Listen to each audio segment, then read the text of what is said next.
perfectamente y vamos a empezar a hablar de otro biomolécula importante, las proteínas. Las proteínas están conformadas de aminoácidos. Muy bien. Y creo que de acuerdo a lo que hicimos y desde un examen, es que las proteínas son dentro de las biomoléculas que tienen mayor función: transporte, defensa, enzimático, coagulación, contracción, son las que más funciones tienen. Y dentro de las proteínas, nosotros sabemos que están constituidos por los aminoácidos. Son 20 aminoácidos esenciales los que van a formar. Y su codificación depende exclusivamente de la genética. Es nuestra genética la que decide qué aminoácido ingresa y cómo será la formación de las proteínas. Ahora, ¿qué significa metabolismo de las proteínas? Si hablamos del catabolismo, significa degradar a las proteínas. Y si hablamos del anabolismo, significa la síntesis de proteínas. Ahora, no hacemos anabolismo porque en realidad sintetizar proteínas no es como que enzima distinta. El sintetizar proteínas lo hacemos en los ribosomas. Para eso tienes que tener el ADN mensajero, el ADN de transferencia y vas a copiar. Ese sería el catabolismo, ¿sí? Lo que llamamos de repente como formación o síntesis de proteínas es más una ruta que está netamente relacionada con los ácidos nucleicos, ¿sí? Pero en la degradación sí vamos a usar. Y la primera etapa de degradación es la proteólisis. ¿Qué es la proteólisis? Romper los aminoácidos, romper el enlace peptídico, liberar aminoácidos. Eso es la proteólisis, liberar los aminoácidos. Yo una proteína agarro, la desdoblo y genero la liberación de los aminoácidos.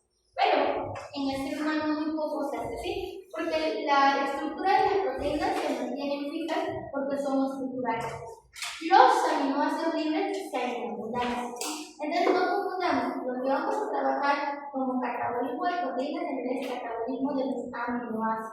Vamos a trabajar cómo rompemos y degradamos un aminoácido. ¿Se acuerdan que es un aminoácido? Químicamente o estructuralmente hablando, ¿qué tiene un aminoácido? Un carbono quiral, un carbono central, tiene un grupo carboxilo y tiene un grupo amino, y un sustituyente y un hierro, ¿verdad? Sí. Ahora, ¿qué significa catabolizar aminoácidos? Significa que lo voy a romper. La forma más correcta es que el aminoácido se rompa, libere el grupo amino y se quede el esqueleto carbonal, o sea, la cadena carbonal que está aquí. Ahora, y esto es lo más común, que es lo que vamos a necesitar. Los aminoácidos dentro del cuerpo tienen un origen exógeno o endógeno. Es decir, todo el flujo de aminoácidos que hay en el cuerpo es o lo hago de mi dieta o lo hago de alguna síntesis en el cuerpo. ¿Y para qué tengo aminoácidos? Para sintetizar proteínas, para sintetizar precursores, bases nitrogenadas, compuestos nitrogenados, porque para eso se hace. Pero dependiendo de qué destino quiero, yo puedo romper al aminoácido. Dos reacciones rompen, quitan al grupo amino, o pasan el grupo amino en realidad: la transaminación y la desaminación. Pero hay una reacción que es la descarboxilación, que no rompe el grupo amino, sino quita el grupo carboxilo. ¿Sí me dejan entender? Entonces es romper para ver el precursor. Pero en las dos primeras, la desaminación, que es quitar el grupo amino, este grupo amino es el nitrógeno forma 3 enlaces, ¿estamos de acuerdo? Y si tú lo quitas como amino, es NH2. No puede estar inestable. Va a agarrar un hidrógeno que se va a formar ¿qué? NH3. ¿Tienes NH3? El amonio. O amoníaco, si quieren llamarlo así. ¿Y han escuchado de amoníaco? Antes usábamos mucho para decolorar, para pintar, para esto, ¿no? Ahora ya no se usa mucho porque es tóxico. ¿Y cómo va a estar en el cuerpo? Sí, doctor. El amoníaco se puede liberar mucho de nuestro cuerpo. Por un lado de los aminoácidos, pero también de la degradación de bases nitrogenadas. Puedo liberar amoníaco. Y hay que tener cuidado. El amoníaco es neurotóxico. Daña los sistemas nerviosos. Si tienes mucha concentración de amoníaco, puedes tener convulsiones, letargo, epilepsia, puedes tener incluso, vamos a hacer delirios, ¿sí? Para decir otra cosa, delirios, y esto hace que puedas presentar problemas neurotóxicos fuertes. Es por eso que el amoníaco no debe estar en el cuerpo. Todos los días se libera amoníaco en el cuerpo. Pero ¿cómo se libera? Por la forma de urea. El amoníaco va a entrar a un ciclo que se llama el ciclo de urea y vamos a convertir el amoníaco en urea. La urea es mucho más hidrosoluble, se difunde rápidamente y por la orina se va. Pero el amoníaco tiene que llegar a ese paso. Entonces, es lo que hoy día vamos a hacer. Vamos a hablar netamente del metabolismo de los aminoácidos y vamos a hablar de este ciclo. Acá tienen ustedes el pequeño video si quieren hacerlo, pero acuérdense, los aminoácidos son compuestos orgánicos que están conformados por carbono, grupo carboxilo, grupo amino, hidrógeno y glucosa. Y de aquí van a formar grandes moléculas, las proteínas, pero las y eso es lo que queremos un poco entender. Le decimos plus o pool de aminoácidos a esa reserva, a esa cantidad de aminoácidos que están en el cuerpo, que tienen, como dice la diapositiva, como que tres destinos. Por un lado, se sintetizan aminoácidos nuevos, por otro lado, proteínas neuroestructurales, que hay que encajar en el cromosoma, ¿no?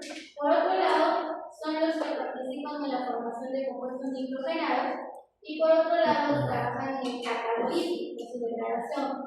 Y miren, la degradación de un aminoácido puede ser hasta la oxidación total de CO2 y agua, una oxidación parcial para la obtención de acetilcoenzima, que la acetilcoenzima participa en la síntesis de ácido colesterol o en la síntesis de cuerpos cetónicos, o por último, en la utilización para los procesos gluconeogénicos. Claro, acuérdense también, los aminoácidos glucogénicos pueden hacer gluconeogénesis, pero no solo es eso, tenemos aminoácidos también citogénicos. Hay aminoácidos que van a formar cuerpos cetónicos.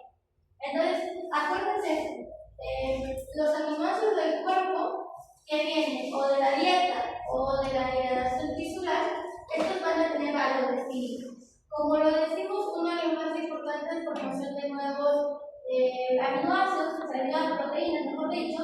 Puedo degradar completamente un aminoácido para obtener CO2 y agua, pero aquí viene el detalle. La degradación va a depender en que puedo quitar el glutamino, sea por transaminación o por desaminación, y quedar un esqueleto carbonado que entra a la síntesis de aminoácidos, a la formación de glucosa por proceso de gluconeogénesis, a la formación de cuerpos cetónicos por cetogénesis, puedo obtener energía por reacción de ácido de 3, puedo formar colesterol, sí, participa en la formación del colesterol.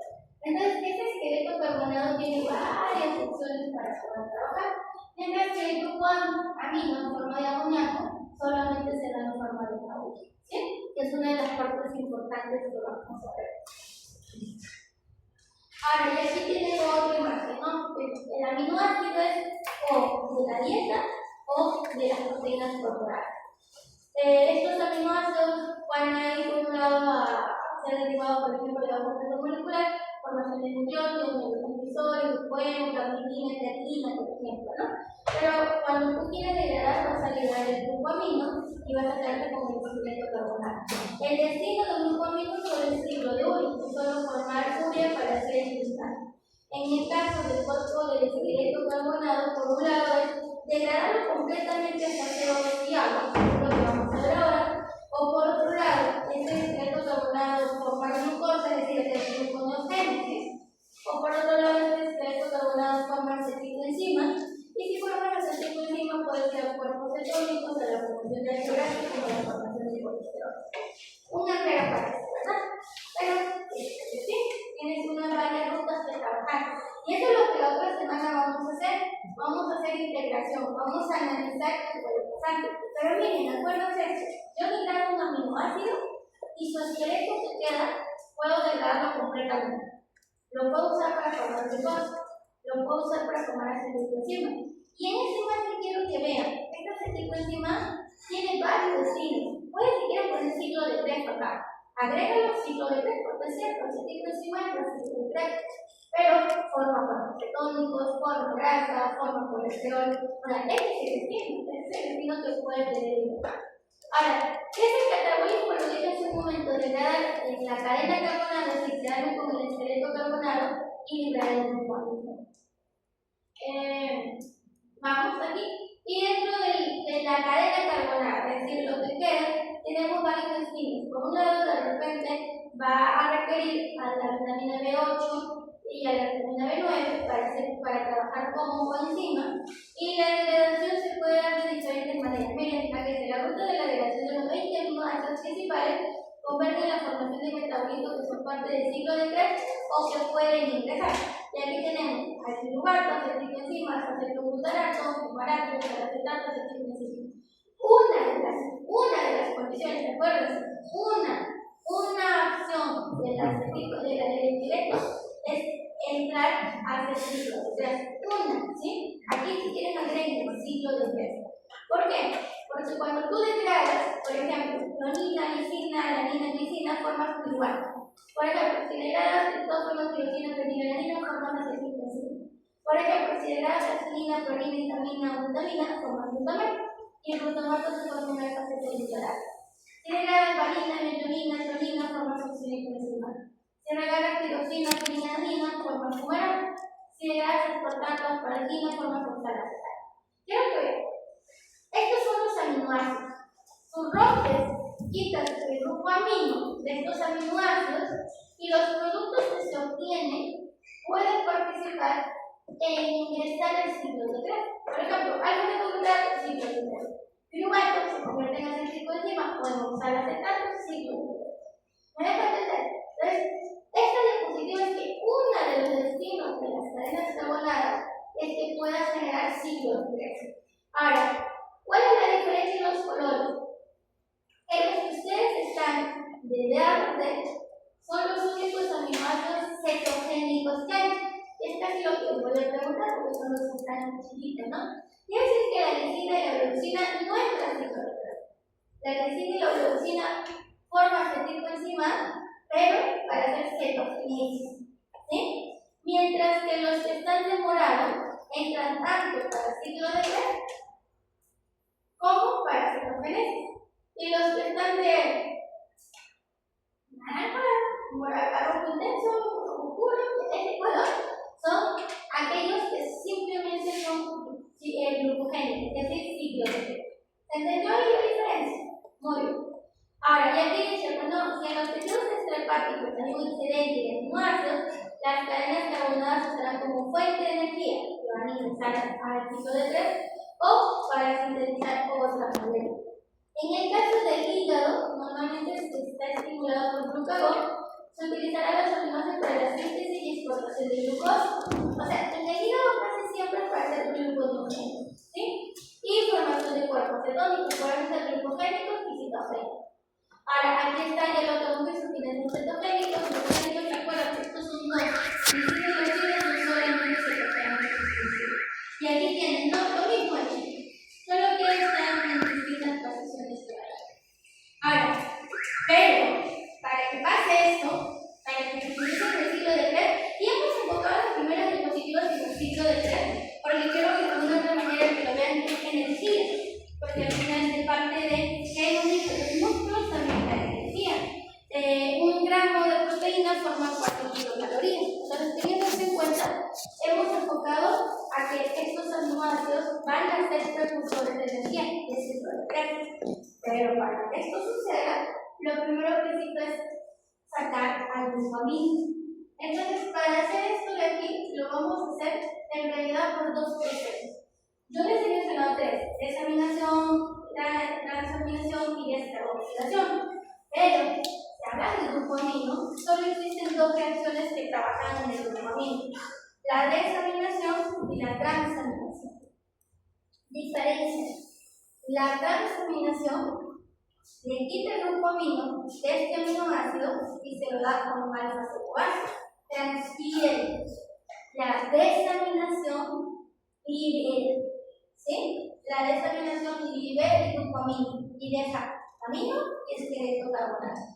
Pero la transaminación, agarra el grupo amino, por ejemplo, yo tomo, ellos para hacer transaminación necesitan un aminoácido y un alfa cetoácido. Se le dice alfa cetoácido al esqueleto carbonato, ¿sí? Porque al final es un alfa cetoácido al esqueleto carbonato. Por ejemplo, Ribos es un alfa cetoácido, no tiene amino. Su compañera Llantos es un aminoácido. Entonces yo soy científico, como tenemos la cabeza de este grupamino, se la quito y se la coloco ahí. ¿Qué he hecho? Con ella, que es el aminoácido, ya se quedó en el esqueleto carbonato. Ella se quedó en un alfa sexual. Y G se convirtió en un nuevo aminoácido. He transferido nada más. Pero cuando hacemos desaminación, fallando, la enzima le quita el grupamino y se queda el esqueleto carbonato. ¿Sí?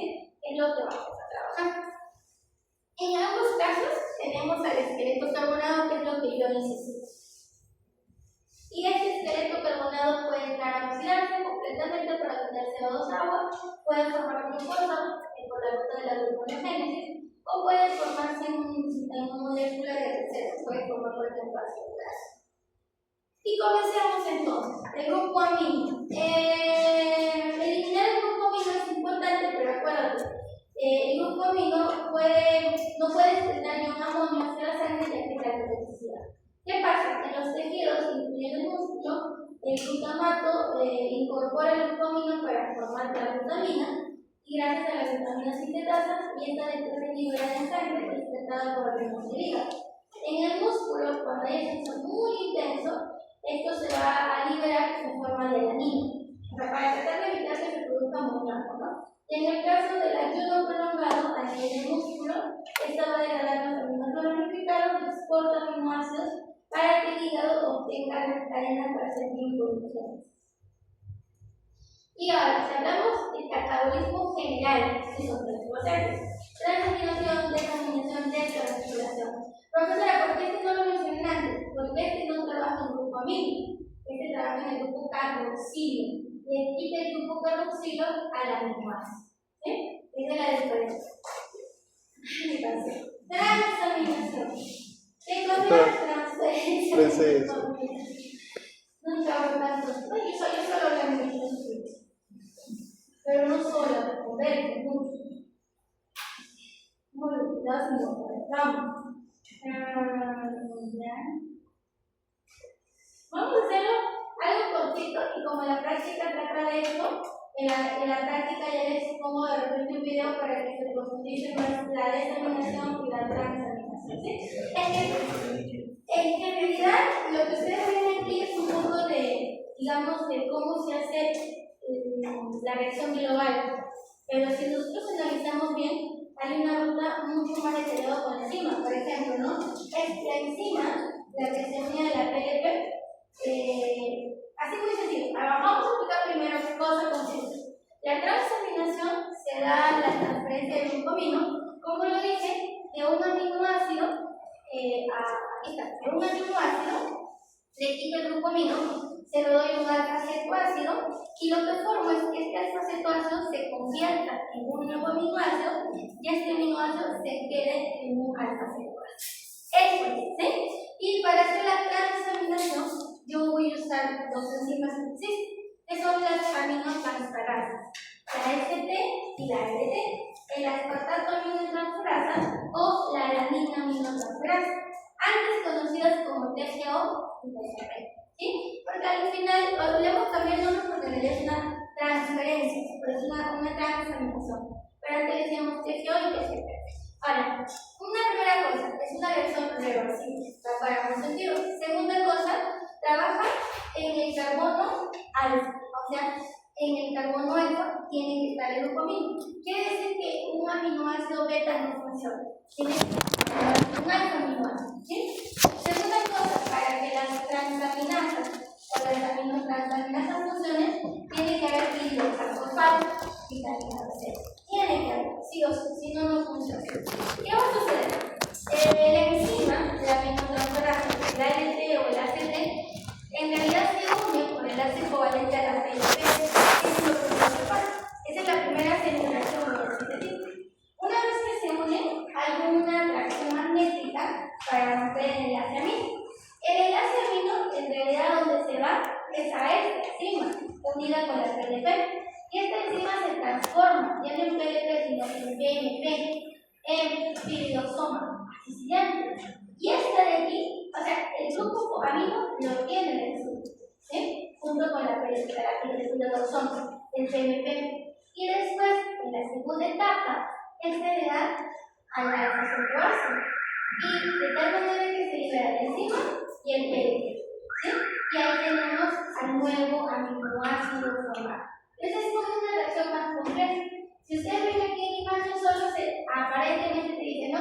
De encima le quitan el aminoácido, se lo da a él, se queda sin aminoácido, se queda como proteína. Pareciera eso, ¿verdad? Pero si aún uno analiza completamente, hay unas reacciones que hay que romper enlaces y hay que formar enlaces.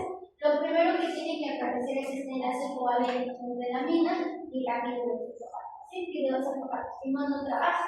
¿Sí? Si no, no trabaja estas enzimas. Y como son dos enzimas, aquí están las dos reacciones. La AST y la LT. Aspartato, la aminotransferasa, alanina, aminotransferasa. SO, SP, glutamato y oxalacetato. Como son dos, está muy definido.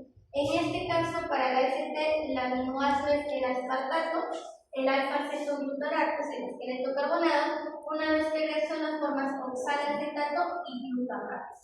En la segunda reacción tenemos a la alanina como aminoácido, tenemos al alfa-cetoglutarato y lo que vamos a formar es piruvato como el alfa-cetoácido y tenemos al glutamato como aminoácido. Si te das cuenta, en ambos casos se forma glutamato, solo que el alfa-cetoácido tiene el oxalacetato y aquí sería piruvato. ¿Sí? Ahora, estas dos enzimas, como ustedes ven aquí, abundan mucho en corazón y hígado. Es por eso que son dos enzimas de marcadores hepáticos. ¿Sí? Si yo tengo muchos niveles de ALT o ACT, significa que mi hígado está siendo dañado. Porque acuérdate, este de aquí es una enzima intracelular, es decir, está dentro de la célula, en este caso del hepatocisto. Si hay niveles elevados en sangre, significa que el hígado ha sido dañado. Si no, no hay sentido, no hay forma, ¿verdad? Ahora, acuérdate, el AST o ASK también, o ALT o ALAC, es aspartato aminotransferasa o glutamato oxalacetato transferasa, el TGO. La alanina aminotransferasa sería o el glutamato piruvato transaminasa. Por ahí viene su nombre de servicio o el TGO. Una de las cosas que me olvidé mencionando aquí es que, si bien es cierto, las dos están en hígado y en corazón, pero a nivel del hígado sí son las dos importantes. Pero a nivel del corazón, la alanina es la que predomina. ¿Sí? Es un poco de la diferencia que vamos a hacer. Aunque no es marcador por cardíaco, eso también voy a aclarar. Son marcadores hepáticos, sí.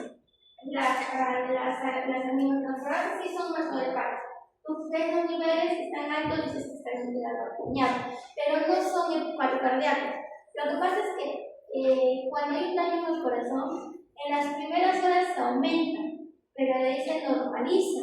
Entonces, si tú después de 4 o 6 horas de un infarto haces análisis de esta de aquí, probablemente esté normal. Y ya después de las 24 horas vuelven a alterarse. Por eso no es un marcador cardíaco. Tiene marcador cardíaco troponina, troponina, es mucho más directo, pero hepático sí. Hepático sí es un marcador de tu trabajo. Y aquí tenemos a la otra reacción, desaminación. Aquí qué va a hacer? Quitar, liberar el glucoamina. Y esta de aquí justamente trabaja con el glutamato. ¿Se acuerdan? El glutamato se originaba en la transaminación en las dos, ¿verdad? Entonces, la desaminación es quitarle el glucoamino al glutamato. ¿Por qué encima? Glutamato deshidrogenasa. Retiro el glucoamino y me queda el alfa-cetoácido y me queda el amoníaco, que es el que va a entrar al ciclo de la urea para formar urea claramente. Esta de aquí necesita energía, o libera energía, mejor dicho, se inactiva por CTP y se activa por ADP. ¿Sí? Que es lo que nosotros vamos a hacer. Y acá dice, tanto la transaminación como la desaminación oxidativa ocurre dentro del mitocondrio. Para eliminar el grupo nitrogenado del organismo, sea el aspartato o sea el amoníaco, se integra el ciclo de la urea. Ahorita vamos a ver el ciclo de la urea. Voy a tratar de ser lo más pequeño como para que se entienda. Y a la descarboxilación también es una ruta metabólica, pero lo que vamos a hacer es quitar el grupo a carboxilo, ¿no?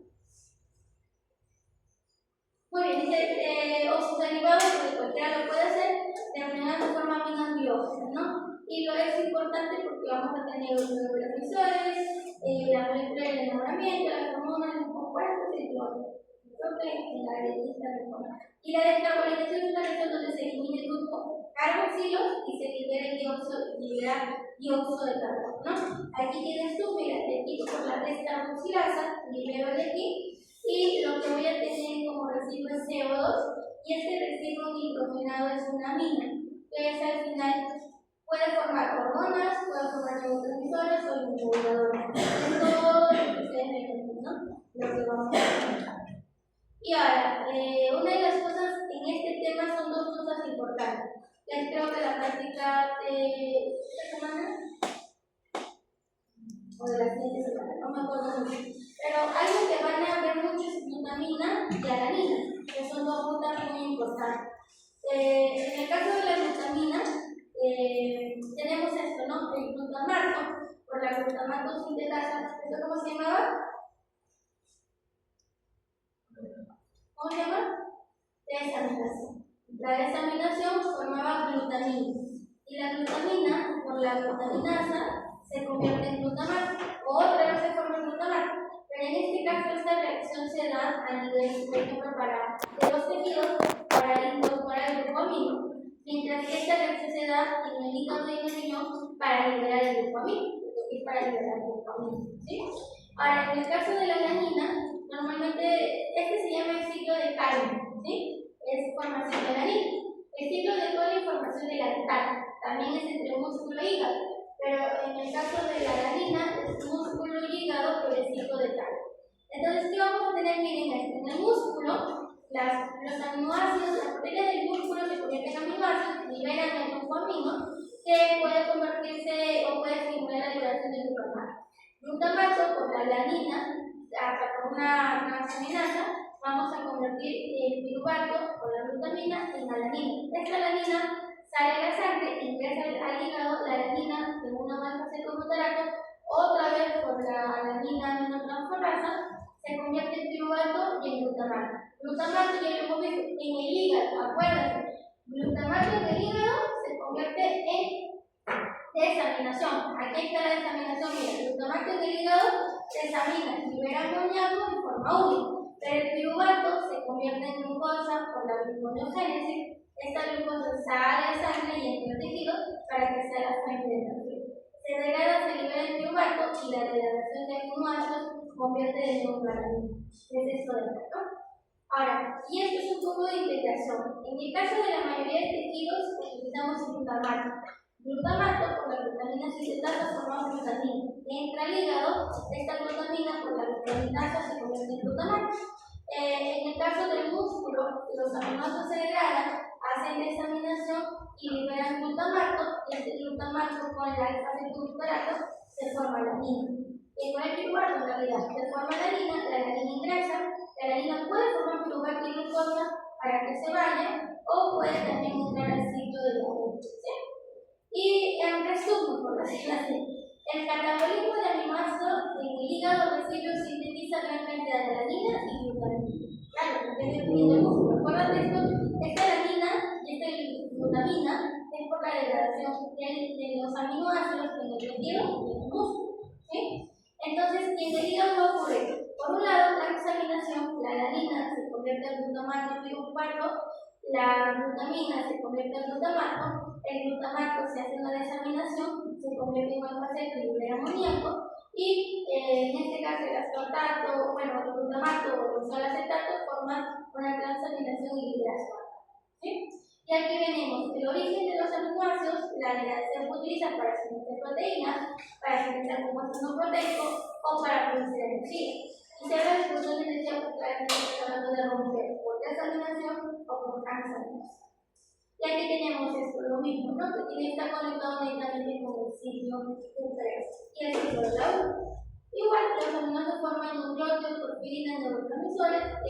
Cuando tú comes ya, el amoníaco no tiene un origen, no tiene ciclo de U, no hay otro.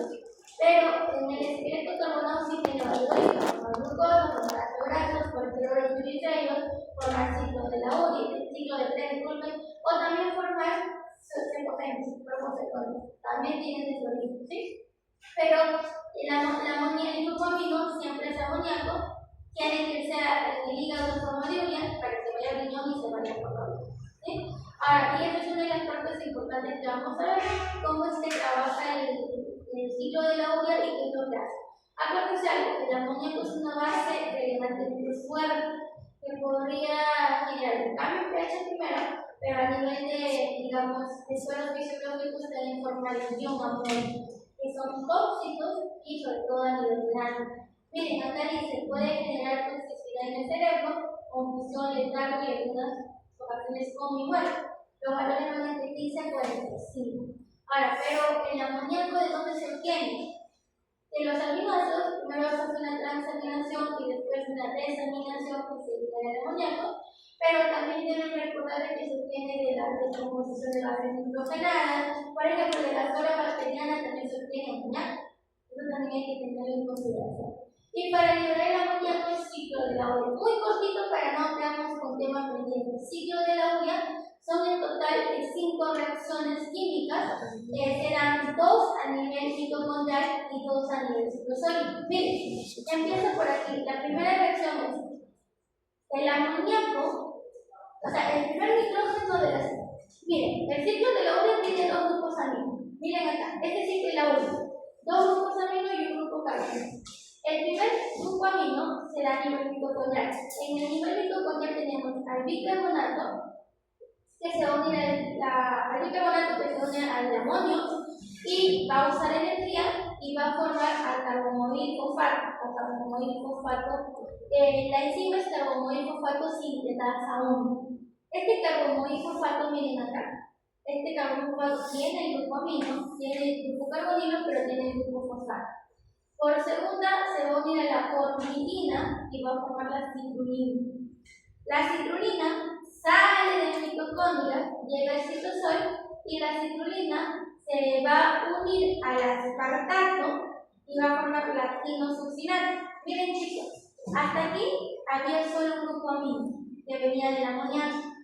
En esta reacción, la citrulina se une al aspartato y miren, el aspartato que trae el otro grupo amino. Entonces, la segunda clase del grupo amino es del aspartato. Entonces, en el alquinosuccinato ya tenemos un amino y otro amino, ¿sí? Ya tenemos los dos aminos. Uno que viene del grupo amoníaco y el otro que viene del aspartato. El alquinosuccinato, este citosólico, se libera en arginina y en fumarato. La arginina se libera en ornitina y en urea. Y aquí tenemos a los dos grupos aminos, uno del amoníaco y uno del aspartato. Es lo que vamos a ver. Entonces, el ciclo de la urea sí es cierto, comienza en el interior del mitocondria, pero termina a nivel citosol. Y aquí está cada una de las reacciones explicadas. Algo que me olvidé mencionar, la primera reacción que es la carbomoil fosfato sintetasa 1 es una enzima modulada principalmente por N-acetilglutamato. Si no hay N-acetilglutamato, no empieza la reacción. Entonces tenemos que tener. En la segunda reacción, en la ornitina tras carboxilasa o carbonilasa, sale al citosol. Y en la tercera, para la unión del argininosuccinato de citrulina y aspartato, tenemos al argininosuccinato sintetasa, ¿no? Se utiliza ATP en esta reacción. Y después tenemos en la cuarta reacción, que está por aquí, para la formación de la arginina y la liberación del fumarato, tenemos al argininosuccinato liasa. Y después tenemos que la arginina se libera en ornitina y en urea. Estas lo hacemos por la arginasa. La ornitina ingresa al interior mitocondrial para crear la toxina. Y la urea se va a la sangre para que se la orina. Y aquí viene, en resumen, el ciclo de urea consta de 2 reacciones mitocondriales y 3 citosoles. Ahora, aquí quiero que vean un poquito. Vamos a enfocarnos aquí. Este ciclo de urea comienza con que tú tengas amoníaco, bicarbonato y el carbomoil fosfato sintetasa 1 para formar el carbomoil fosfato. ¿Sí? Pero acuérdate, el grupo amoníaco se libera solito en la desaminación.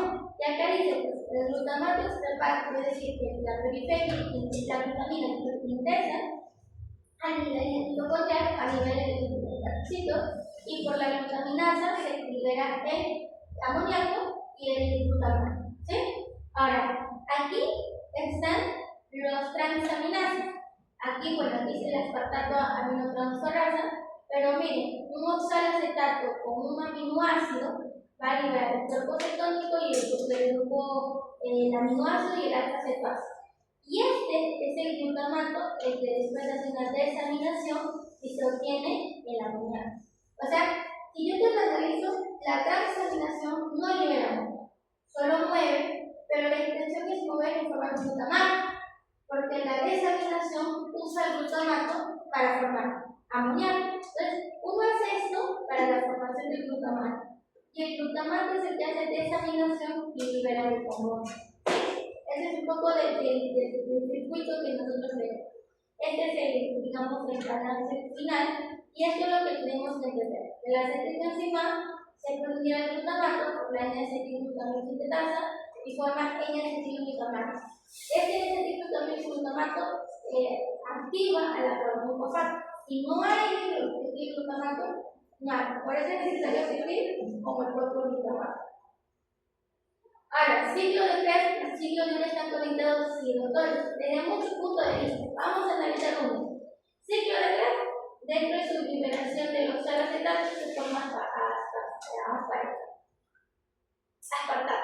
El aspartato es el que ingresa con la citrulina para formar alquinino-succinato en el ciclo de la uva.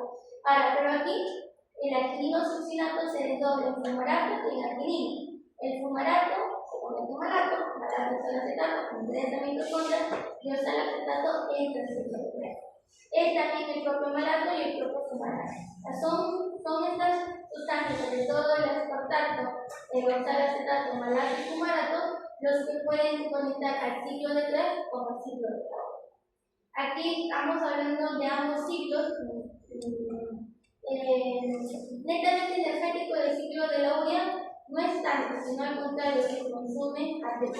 Para ese ciclo de urea se usan 3 ATP, 2 en la primera reacción, miren, acuérdense aquí, 2 en la primera reacción y una en la citrulina al ingreso en realidad del otro. Es que miren, estos 2 ATP se dan justamente para que ingrese el grupo amino y este ATP se da para que ingrese el grupo amino, si no, no podrían trabajar.